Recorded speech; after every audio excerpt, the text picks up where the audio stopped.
What's going on, guys? My name is Octo, and this is episode 1 in hopefully a series where I review and give my opinions on each and every Call of Duty Zombies map. Today, I'm going to be reviewing firebase, the latest Zombies map to come out to Cold War on February 4th. And in this episode, I'm going to be going over the layout, story, and gameplay, and giving my opinions on it. The team's reached the village, awaiting further instruction.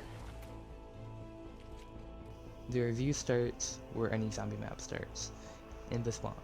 As dropped off by a jeep, left to investigate the Outpost 25 soldiers' sleeping quarters. You'll see there's a lot of different tight hallways, windows for the zombies to jump from, and a lot of places to parkour. It makes it one of the best spawn rooms, and also makes it really intense, and I like the fact that it utilizes the mechanics of Cold War's movement, where you can jump over boxes, jump over fences, like jump up places. It just makes it overall better. And it also sets the map up perfectly, where you walk around and you kind of take your time for the first couple rounds, but eventually you buy the first door, walk up the stairwell, and you're greeted with the teleporter. Now, the spawn room isn't too intense or too hectic, but the second you take the teleporter, you're greeted with a fiery mess, which is firebase.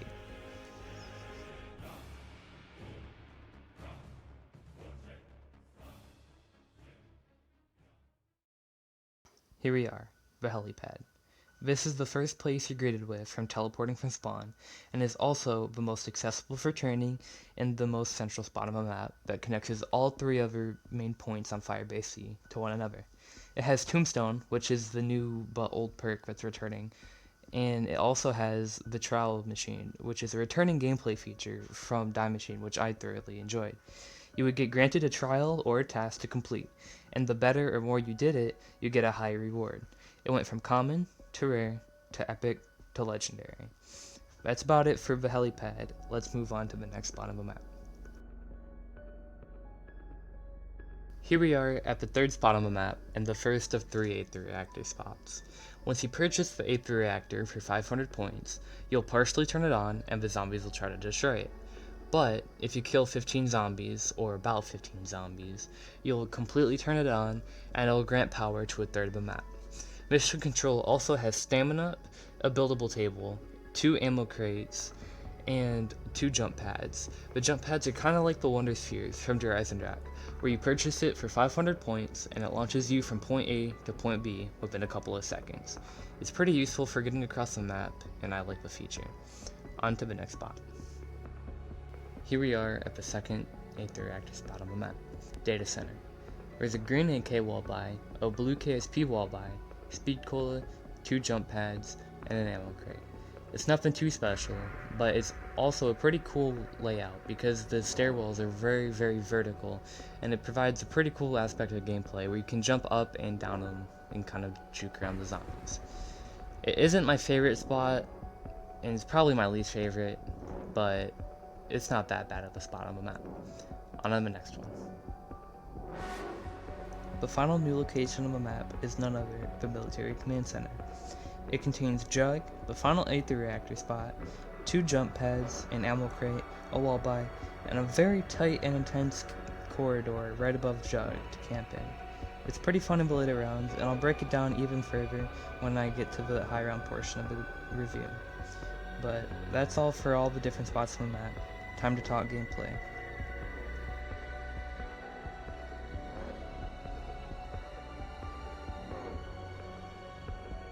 The first and most notable gameplay feature that got added with the addition of firebase are assault waves.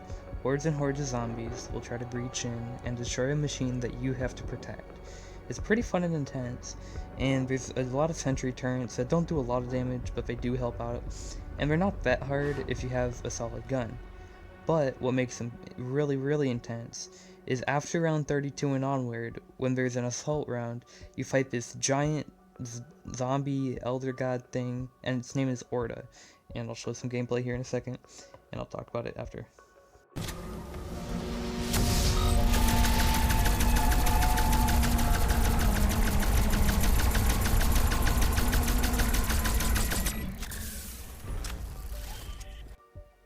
Now that you've seen Orda, you have more of an idea of what I'm talking about.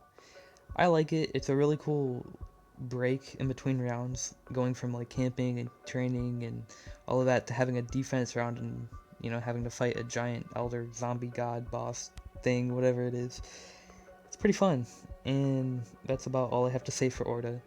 Time to talk about the perks. The new perk on the map is the one and the only Tombstone Soda. When you go down, you can opt in to go into a shadow-like state and try to revive yourself. But once you go down, you're dead for good. And you can use the guns that you have on you, but no perks, no streaks, no tacticals or lethals, or field upgrades. And if you get your Tombstone to max tier for 6 Ethereum crystals that you get throughout the game, or throughout playing, you can upgrade it to its Tombstone-like effect, where if you go down and you feed the zombies, as what it says in the game, you can come back and get your guns, perks, and everything else back. I really like the addition, and I would like to see either PhD, which could be added as a tier 5 to Jug, or its own perk, Electric Cherry, and or Vulture Aid. Those are my wants that I would like back as a perk. But yeah, next I'll be talking about the bosses and stuff on the map. The first boss, a special zombie I'll be talking about, is a Mimic. It'll turn into any kind of floor loot or drop that a zombie can drop, and once you walk close enough, it'll jump out and attack you. It's not that bad of a boss, or not too hard to kill, and if you have Brain Rot or Turned on your gun, it'll take extra damage, which is a feature that I like a lot. And the next boss that we have on the map is a returning boss from Golrog Krovi in Black Ops 3, the Mingler. It charges up a shot like a laser beam cannon, and it does a lot of damage, but it's also pretty easy to counter. If you shoot the arm of the Mangler while it's charging up the shot, it'll blow up and kill it right then and there. And the last addition is a returning fan favorite, the Hellhound. But when it gets close to you, it'll just explode and leave a trail of fire. But when the zombies run through the fire, they get slowed, and it also does damage over time, which is an effect that I like a lot. But I don't think Hellhounds are needed on this map, but that's just my opinion. And those are the 3 bosses, like the mid-round bosses that you can play against on Firebase C. Now I'm going to be talking about the Ray Rifle next, which is the new wonder weapon on the map. So talking about the Ray Rifle, honestly there isn't much to talk about. It's a pretty standard wonder weapon. It's not the craziest or outlandish like the Poppkin Servant shooting black holes and stuff, but it also is a pretty cool wonder weapon nonetheless. It's basically a full auto ray gun that has really good penetration, and it has an underbarrel feature where it slows the zombies down that are in the range, and if you keep shooting it with your rays, it would explode. It's not the hardest to use wonder weapon, and it's just a basic wonder weapon, I guess. It's just a full auto ray gun with the underbarrel that can slow zombies, and one shot it explodes. Nothing much else to it. But finally, I'm going to move over to the high round strategies on the map.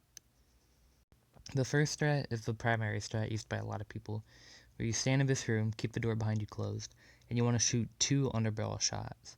You will always want to keep one about to explode, and then one just normally slowing the zombies down. And once you get your ring of fire, you want to stand by the window to the left, in the corner, and just spray the zombies. And you also want to have a streak that makes you invincible, like the cruise missile or the attack helicopter, to get you out of sticky situations. But that's the first high round strat. There's not much to this second strat, but there honestly is a little bit more. It's a little more intense and dangerous, but if you pull it off, it's definitely worth it. So you want to sit down at the end of this hallway. It's at the top of Military Command Center. Just use your AK. Whenever you see a Mangler or a Mimic spawn and you don't have your Ring of Fire, just take out your Howler, which is what I recommended, and kill them. 2 to 3 shots the Mimics, and then 5 to 6 shots the Manglers. It's pretty effective against them. And when you get overran, you want to run around the table to the left and jump out the window. There's a window you can jump out of, and no zombies will be like blocking it. You can just run through, and it's pretty simple. And you also want to run, like I said in the last strat, you want to run a streak that makes you invincible, like a cruise missile and attack chopper. I think those are the only 2. But yeah, when you use it, zombies won't target you. It saves you. And for the next strat, I recommend running around the helicopter pad and just training there. It's not that difficult. You can branch off to any of the 3 spots and train there if you would like, but like the main helicopter pad is where you want to train the most. But those are the 3 main high round strategies that I've seen and used. And yeah, it's time to talk about the Easter egg and wrap this up. So the Easter egg, it's okay. Uh, it isn't the hardest Easter egg to do, but I don't know, it's not the worst. I definitely prefer like medium difficulty Easter eggs. This definitely was not one of them. It literally takes like an hour of playtime if you know what you're doing, and maybe an hour 30 if you don't know what you're doing. So it's not that difficult. And the story, it kind of goes like this. So you talk to Ravenov, a double agent for the Omega group, and he's helping you out. And you don't 100% trust him, but Samantha trusts him, so you have to trust him. And then you come to the facility because Samantha got captured, and then come to find out she got thrown into the Dark Aether and left to fend for herself. So you get into fights with Peck, which is a soldier, or doctor soldier guy, and he's the bad guy, essentially. And you don't trust him at all. He says he'll give you back Sam if you turn the power on, and he doesn't. Like, you find out, she got thrown into the Dark Aether, and you do a couple things, like 2 or 3 steps, and then she comes out of the Dark Aether, and then you fight an Orda as a boss fight, and that's it. Now, I don't know, it's definitely better playing it than watching it, but it was cool seeing Samantha come out the Dark Aether because her eyes were purple and it like looked like she was evil, and I think she had Takuya's sword on her back, or at least that's what it looked like.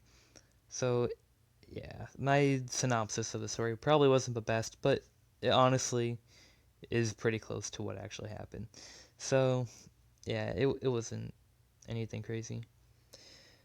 But overall, this map I'd rate like an 8 out of 10. Like the map layout is amazing, I love it, but the story and the Easter egg isn't that good. And the Orta boss fight definitely could have been better. As you see, I literally beat the boss in not that long.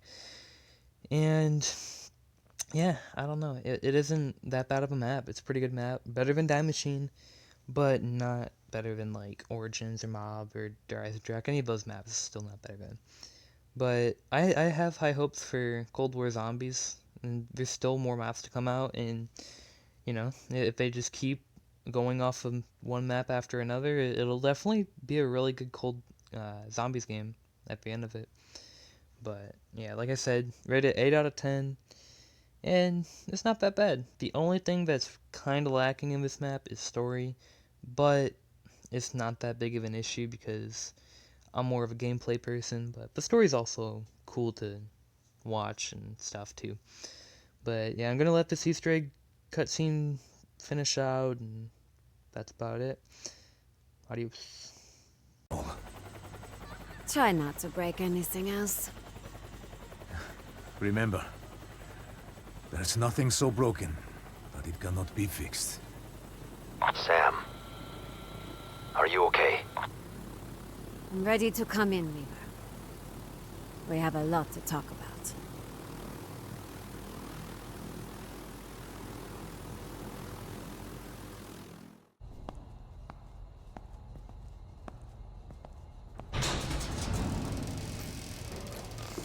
Finally! Could you have taken any longer to get here? You were smart to transmit your research. You demonstrated loyalty, to an extent. To an extent? What more do you want? Just wait until we get back to Moscow. We'll see what the Colonel thinks about this. Really? Do you really want to know what I think? I think I want to see a demonstration of your commitment to Omega. Tell me, Doctor, which is your better eye?